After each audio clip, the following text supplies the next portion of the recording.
But how come the instrumental? Was it something, well, you wanted to pursue, or was it something that came naturally when the song was written and you thought, well, hey, it doesn't need a lyric? Yeah. When it was being toyed around, when it was first being kind of worked upon, we were toying with the idea of an instrumental, and I was listening to it and I thought, this song meanders too much, you know, it's got a life of its own. So basically it just kind of just evolved into, and it's good, I want them to play it live because it means I can go off and have a cup of tea. Okay, have a break, perhaps do some roller skating. Okay. Well, the song title is Thornography. I was wondering, do you have an obsession with sin and self? Because you were saying it's about the obsession of I think everybody does in some respects, do you know what I mean? Be it, you know, when I say sin, one of the 7 deadly sins, I'm sure at one point or another everybody commits acts of jealousy or hatred or lust or anger. So I guess the title's an amalgam that could, you know, like I said, man's seeming desire to hurt God by sinning, you know, whether it be something small and, you know, or something a lot larger and a lot more dangerous.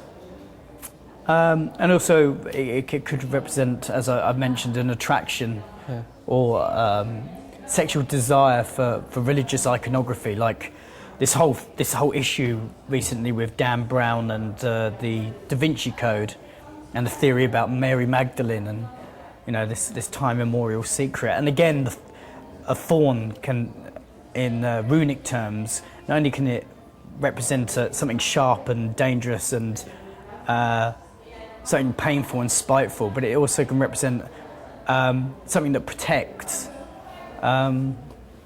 So again, you know, keeping secrets, protecting beauty, is an ambivalence to the title. Do you know what I mean? Is it for you? What is your feeling then towards religion or God? Well, I believe in I mean, if the Old Testament, if the original Testament is to be believed, an all-encompassing God, you know, whether he's a gas or whatever. Sorry, that was just there's a comedy sketch in England that this guy goes on about God being a gas. Okay. I was watching it on the plane the other day. It just made me laugh. But yeah, I mean, if he's all-encompassing, then surely he is in and has created everything. So the devil and, you know, all the dark side is as much part of him as the good stuff. But do you believe then in good and evil? In essence, yeah. I don't see it as you know, omnipresent beings.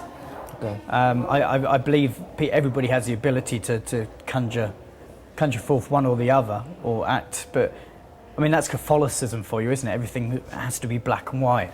There's all the shades in between, and if there is a God, then I think he is everything there. So he's as bad as he is good, and he's as brown as he is yellow, as well as being as black or white. So there isn't a figure man like God for you?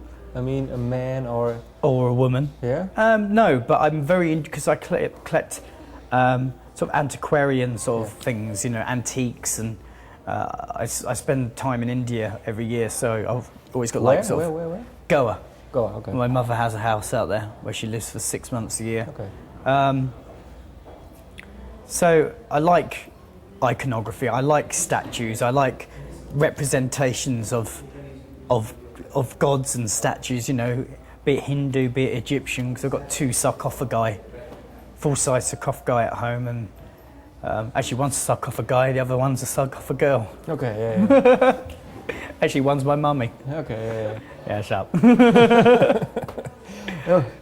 But how come then the what is the first statue you've bought then? Or how come you got into it? I don't know. It's just I don't know. I really don't know. I just there's something in human spirituality that I really like, and the representation.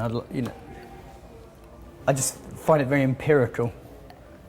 I've got I collect bugs as well, stuffed bugs, like spiders and Yeah. scorpions and tree nymphs and butterflies.